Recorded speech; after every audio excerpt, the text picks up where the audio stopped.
ইতিকাফকারীর সওয়াব কতটুকু?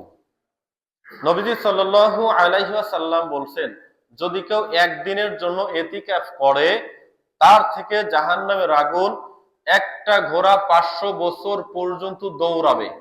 অর্থাৎ বলা হয়েছে এক খন্দক পরিমাণ জাহান্নামের আগুন দূরে চলে যায়। সাহাবীরা জিজ্ঞাসা করেছিলেন, ইয়া রাসূলুল্লাহ সাল্লাল্লাহু আলাইহি ওয়াসাল্লাম, এক খন্দক পরিমাণ কতটুকু? নবীজি সাল্লাল্লাহু আলাইহি ওয়াসাল্লাম বলছিলেন, একটা আরবের তেজস্ব ঘোড়া একটানা 500 বছর দৌড়াইলে যত দূর পর্যন্ত যেতে পারে, এক খন্দক পরিমাণ এতটা দূরত্ব জাহান্নামের আগুন ইতিকাফকারীর থেকে দূরে চলে যাবে। সুবহানাল্লাহ, জোরে বলেন সুবহানাল্লাহ। তো এই ইতিকাফ বলা হয়েছে কি 3 খন্দক পর্যন্ত দূরে যাবে, তাহলে 1500 বছর দৌড়াবে, অত দূর পর্যন্ত একদিন ইতিকাফ করলেই জাহান্নামের আগুন এত দূরে চলে যাবে। কিন্তু রমজানের ইতিকাফ মূলতই 10 দিন। রমজানের ইতিকাফ 1 দিন, 2 দিন, 3 দিন, 5 দিন, 7 দিন হয় না। রমজানের ইতিকাফটা 10 দিন, অর্থাৎ লাস্টের 9 দিন বা 10 দিন। 20 রমজানের আসরের নামাজের পরে মসজিদে প্রবেশ করবে, ঈদের চাঁদ দেখবে, শাওয়াল মাসের চাঁদ দেখার ঘোষণা আসবে, মাগরিবের নামাজ পড়ে সে বাড়িতে চলে যাবে। এর মধ্যে সে বাড়িতে যেতে পারবে না। যাওয়ার মাসআলা আছে যে আপনি ইতিকাফে বসছেন, আপনার খাবার এনে দেওয়ার মতো কোনো মানুষ নেই, সেক্ষেত্রে আপনি বাড়িতে যে খেয়ে আসতে পারবেন, কারোর সাথে কথা বলা যাবে না। আপনি বাড়িতে যাবেন, কোথায় খাবার রাখা থাকে অবশ্যই আপনি জানেন, সেখান থেকে নিজ হাতে খাবার নিয়ে খেয়ে আসবেন, অথবা আপনার বিবি, আপনার ছেলে মেয়ে, তারা যদি আগে থেকে রেডি করে রাখে আলহামদুলিল্লাহ, ঘরে ঢুকবেন, খাবার খাবেন, চলে আসবেন। বাড়িতে যে আপনার স্ত্রীকেও জিজ্ঞাসা করতে পারবেন না কেমন আছো, তাহলে ইতিকাফের বরখিলাফ হবে। ইতিকাফটা এমন, ইতিকাফ মানে হচ্ছে কি দুনিয়া থেকে ওই 10 দিনের জন্য আপনি একেবারে নির্বিচ্ছিন্ন থাকা, আপনি অন্য একটা জগতে চলে যাবেন ওই 10 দিন বা 9 দিনের জন্য। আল্লাহ যে এত বড় একটা সুযোগ এমনি এমনি তো আর দিবে না। এই 9 দিন বা 10 দিন ইতিকাফ করবেন, আপনার বাড়ি থেকে আপনার ছেলে মেয়ে যে হোক এসে আপনার খাবার দিয়ে যাবে, তখনও আপনি জিজ্ঞাসা করতে পারবেন না। হ্যাঁ, আপনার কাছে গচ্ছিত কোনো জিনিস আছে, আপনার বাড়িতেই রাখা আছে, কিন্তু কেউ জানে না। আপনার পরিবারের প্রয়োজনে যদি জিজ্ঞাসা করে যে তোমার কাছে এই জিনিসটা ছিল, কোথায় রাখছো, আপনি এক কথাই বলে দিবেন অমুক জায়গায় আছে, তুমি নাও। বা কতটুকু নিবে এতটুকু বলে দিতে পারেন বিশেষ প্রয়োজনে।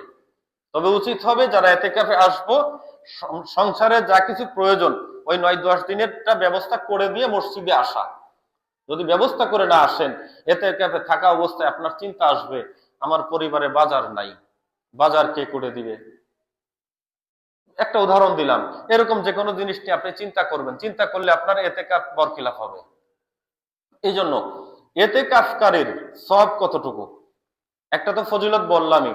ইতিকাফকারী মসজিদে থাকা অবস্থায় তিনি হজ করতে পারবেন না, উমরা হজ করতে পারবেন না, তার আমলনামায় হজ এবং উমরা হজের সব আল্লাহ রাব্বুল আলামিন দান করবেন।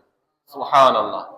একজন মানুষ হজ করে হজ কবুল হবে কিনা কোনো গ্যারান্টি নেই, কিন্তু ইতিকাফে বসছেন, সব কি অটোমেটিক আপনার আমলনামায় দেওয়া হচ্ছে, কবুল হজের, কবুল উমরার, অনেক বড় কিছু। এরপরে আপনি বাহিরে থাকা অবস্থায় একজন গরিব এতিম অসহায়কে সাহায্য করতে পারছেন না ইতিকাফে বসার কারণে, ওই যে গরিব এতিমকে সাহায্য করতেন, এই সাহায্য করার সব আল্লাহ আপনার আমলনামায় দান করবেন। সুবহানাল্লাহ। যত ধরনের ভালো কাজ ছিল, নেক কাজ ছিল, বাড়ি থেকে কোনোদিনও করেননি, কিন্তু 10 দিন ইতিকাফে বসছেন, এই 10 দিনের মধ্যে মানুষ যত ধরনের ভালো কাজ করে সকল ভালো কাজের সব আল্লাহ আপনার আমলনামায় দান করবেন। সুবহানাল্লাহ। এমনকি ইতিকাফে যেই ব্যক্তি বসবেন, তার অবশ্যই 100% নিশ্চিত দিয়ে বলা যায় তিনি শবে কদর পাবেনই, এখানে কোনো সন্দেহ নেই। সুবহানাল্লাহ। আর শবে কদর পাওয়া মানে একটি রাত ইবাদত করলে 1000 মাসের থেকে উত্তম হয়। 1000 মাস হিসাব করে দেখা যায় 83 বছর 4 মাস একটানা নফল ইবাদত করলে যেই সওয়াব হয়, এক রাত্রে আমল করলে ওই সওয়াব আল্লাহ রাব্বুল আলামিন দান করেন। সুবহানাল্লাহ। এখন আসি, আমরা অনেকেই আছি 83 বছর 4 মাস বয়স হয় নাই, তিনিও তো এখানে বসবেন কিনা? অনেক সময় আমাদের দেখা যায় মসজিদে 12-14 বছর, 15 বছর, 20 বছরের পোলাপানরা এখানে, ইয়ং জেনারেশনরা বসে, ইতিকাফে থাকে। তাদের মাসআলা কি? হাদিসের মধ্যে আসছে তার আমলনামায় এইগুলো তো জমা হবেই, তিনি ইতিকাফে বসার কারণে তার আমলনামা থেকে কিছু সওয়াব তার বাবা মার আমলনামায় আল্লাহ রাব্বুল আলামিন দান করবেন। সুবহানাল্লাহ। তাহলে আমরা তো সবাই চাই যে আমার বাবা মা যারা কবরে চলে গেছে তারা শান্তিতে থাকুক, চাই কিনা? তাহলে যদি এই জিনিসটা চাই, বিশেষ করে যাদের বাবা মা নাই, দুনিয়া ছেড়ে চলে গেছেন, যদি আপনার সময় এবং সুযোগ থাকে আপনি এতেকাফে বসেন, আপনি আল্লাহর কাছে নিজের জীবনের গুনার জন্য মাপ চান, আপনার বাবা মার জন্য দোয়া করেন। হাদিসের মধ্যে আসছে এতেকাফকারী আল্লাহর কাছে হালাল যে বিষয়গুলো দোয়া করে 100% দোয়াগুলো আল্লাহ কবুল করেন। সুবহানাল্লাহ। কিন্তু পর্যায়ক্রমে আপনি দোয়া করবেন এতেকাফে বসে, আল্লাহ আমি 1000 কোটি টাকার মালিক হতে চাই, এই দোয়া আল্লাহ কবুল করবেন কিনা আমি জানি না। না বলতে পারেন আমরা তো লোভী, আমরা মানুষ বড়ই লোভী, চিন্তা করতে পারি আমি অভাবে আছি, আমার এত টাকা দরকার, আমি এতেকাফে বসে আল্লাহর কাছে চাই, যেহেতু দোয়া কবুল হয়। বসেই এমন একটা কিছু চেয়ে বসলেন যে জিনিসটা হুট করে হওয়া সম্ভব না। হয়তো দোয়া করছেন, জীবদ্দশায় কোনো একটা কারণে আল্লাহ ঘটিয়ে দিতে পারেন, কিন্তু সাথে সাথেই না। বান্দার দোয়া অতক্ষণ পর্যন্ত আসমান পর্যন্ত ঝুলন্ত থাকে, আল্লাহ পরীক্ষা করেন যে ওর ঈমান ইয়াকিন কতটুক পর্যায়ে ঠিক আছে। দোয়া করলেন, কান্নাকাটি করলেন, চোখের পানি ছেড়ে ভাসাইয়ে ফেললেন, বের হয়ে নাফরমানি কাজ করলেন, দোয়া কিন্তু কবুল হবে না। দোয়া কবুল হওয়ার জন্য শর্ত আছে। এই দোয়া কবুল করার পরেও আপনাকে কিছুটা সময় ভালো পথেই থাকতে হবে, সৎ পথে হালাল পথেই থাকতে হবে। তো যাই হোক, আমরা যারা এতেকাফের নিয়ত করেছি, নিয়তটা আগে সহি করতে হবে। এতেকাফে মসজিদে ঢোকার পরে আপনি কি কাজ করতে পারবেন, কি করতে পারবেন না। আজকের আলোচনা একটু বেশি সময় হয়ে যেতে পারে, বিরক্ত হয়েন না। যেহেতু রমজান মাস, খাওয়া দাওয়ার তো টেনশন নাই। এতেকাফে মসজিদে যখন প্রবেশ করবেন, 1 নাম্বার, আপনি মসজিদে ঢোকার পরে কোনো মানুষের নিয়ে বাজে কোনো মন্তব্য করতে পারবেন না। কোনো মানুষকে নিয়ে বাজে কোনো চিন্তা, বাজে কোনো কথা বলতে পারবেন না। দেখা যায় এতেকাফে 2-3 জন বসছে, মসজিদের এক কোনায় বসে গল্প করতেছে, দুনিয়ার হাবিজাবি গল্প শুরু হয়ে গেছে, যেগুলো দেখা যায়। আপনি মসজিদে এতেকাফে বসছেন, আপনি যদি বসে বলেন অমুক তো কোনো কাজ নাই, খালি ঘুরে বেড়াই, এতেকাফে বসলো না, আপনার এতেকাফ নষ্ট হয়ে যাবে। এই কথা বলা যাবে না, কারণ আল্লাহ আপনাকে কবুল করছে, এই কারণে আপনি আসতে পারছেন, আল্লাহ তাকে কবুল করে নাই। এতেকাফ মানে কি, এক কথায় তিনি মারা গেছেন, এইভাবে বুঝটা নিতে হবে। আমি মারা গেছি 10 দিনের জন্য, এইভাবে বুঝ নিতে হবে। আপনার ভাই বাস্তে ছেলে মেয়ে মসজিদে আসছে, ডাক দিয়ে কথাও বলতে পারবেন না যে কেমন আছো, বাজার সদায় আছে কিনা, এই কথাও জিজ্ঞাসা করার মতো অনুমোদন এতেকাফের মধ্যে নেই, শর্তের মধ্যে। এতেকাফটা এরকম। তো মসজিদে ঢুকছেন, আপনি কি করবেন? আপনি সবসময় জিকির আজগারে থাকেন। এতেকাফকারী মসজিদে ঘুমিয়ে থাকবে, তার আমল নামায় সব হতে থাকবে। সুবহানাল্লাহ। তার সব 24 ঘন্টায় হতে থাকবে, যদি এতেকাফ বরখিলাফের মতো কোনো কাজ তিনি না করেন।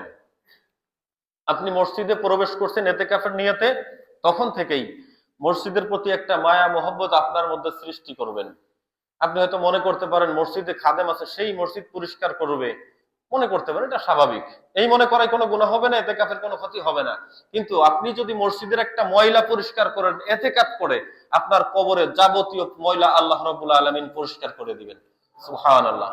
আপনার কবরে কোনো পোকামাকড়, কোনো সাপ, আপনি যতই পাপী হন, এই এতেকাফে যদি এই কাজটুকু করতে পারেন, আপনার কবরে কখনোই কোনো আযাব হবে না। সুবহানাল্লাহ। এতেকাফকারীর সম্মান আল্লাহ এতটাই বৃদ্ধি করে দিয়েছেন। এতেকাফে মসজিদে প্রবেশ করবেন, আপনি যদি কোরআন না জানেন, এই 8-9 দিন, এই 10 দিন, 9 দিন বা 10 দিনে আপনি চেষ্টা করেন অন্তত পক্ষে আলিফ বা তাসা 29টা হরফ আপনার আয়ত্তে আনার জন্য চেষ্টা করেন। যদি করতে পারেন, এই 29টা হরফ আয়ত্তে আনার ওসিলায় আল্লাহ আপনাকে মাফ করে দিতে পারেন। সুবহানাল্লাহ। আর এলাকাবাসীর দায়িত্ব কি? সম্পূর্ণ এলাকাবাসীর মধ্য থেকে, সমাজবাসী থেকে একজন এতেকাফে বসলে সবার পক্ষ থেকে আদায় হয়ে যায়। এতেকাফ হচ্ছে সুন্নাতে মুআক্কাদায়ে কিফায়া, সকলের পক্ষ থেকে একজন এতেকাফে বসলে আদায় হয়ে যায়। আপনাদের সবার জামিন নিয়ে যিনি বসবেন, আপনাদের সবার কি দায়িত্ব আছে না? আমাদের সবারই দায়িত্ব আছে। সবার দায়িত্ব কি? এতেকাফে যিনি বসছে তার শারীরিক কোনো অসুস্থতা হলো কিনা সব সময় খোঁজ খবর রাখা, তার খাবারে কোনো সমস্যা হচ্ছে কিনা খবর রাখা। সবচেয়ে ভালো হয়, আমি যেটা মনে করি, 9 দিন 10 দিনের জন্য বসবে, আপনারা 9 জন বা 10 জন ওনার খাবারের দায়িত্ব নেন। আমার কাছে মনে হয় সবচেয়ে ভালো হয় যদি এটা আমরা করতে পারি। কোনো ব্যাপার না এটা করা, আমরা ইচ্ছা করলেই পারি। যেহেতু আমার বড় একটা দায়িত্ব নিয়ে সে বসবে, আপনি যদি এই দায়িত্বটুকু পালন করেন, লাভ হবে কি? সে এতেকাফে বসে যেই সওয়াব পাবে, আপনি একদিন তাকে খাওয়ানোর কারণে ওই একদিনের এতেকাফের সম্পূর্ণ সওয়াব উনি যতটুকু পাবে সমপরিমাণ সওয়াব আপনাকে আল্লাহ রাব্বুল আলামিন দান করবেন। সুবহানাল্লাহ। এতেকাফকারীকে খেদমত করার কারণে আমরা সবাই একজন এতেকাফে একজন বসুক, 5 জন বসুক, 10 জন বসুক, আমরা এলাকাবাসী সমাজবাসী যারা আছি তাদের এই খেদমতে লেগে যাব এই 10 দিনের জন্য। কারণ আপনি দুনিয়ার সবকিছু করতে পারতেছেন, আপনার সংসার ধর্ম সবই পারতেছেন, কিন্তু সে কিন্তু সব ছেড়ে এখানে আসছে আমাদের পক্ষ থেকে। তাহলে আমাদের সবার দায়িত্ব থাকবে কি এতেকাফকারীকে একটু বেশি বেশি খেয়াল রাখা।